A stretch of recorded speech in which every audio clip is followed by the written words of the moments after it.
Ставам едно цвеќе на овој споменик, кој што е на сите нас заеднички споменик. Темелите на нашата македонска држава се овде, во Аслан. И душата ми плаче што гледам што се прави.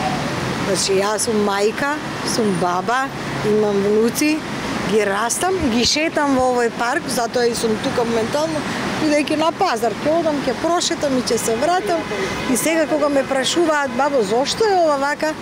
Може да ми каже некој што да им одговорам? И зошто е ова вака? Жално е, страшно е, навистина, дека треба сите да бидеме заеднички македонци од корените наши, да не се срамиме утре. Не гледаме убавиме во градов, ние што гледаме? Не се учени они убави.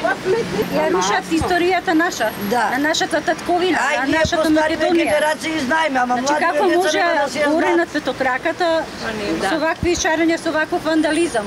Значи никој не им забранува да си протестираат и да си прават. Не. Ова е сквернавење на нашата историја, на нашите дедовци, на нашиот народ. Треба да се засрамат, ова е срам за Македонија. Они си гледат само нивните интереси. Само кратко ќе му биде ова. Својата историја. Кратко, многу кратко ќе му биде. Уништуваат за децата нивни да не знаат што Тие треба да се срамат од нивните деца и од македонскиот народ.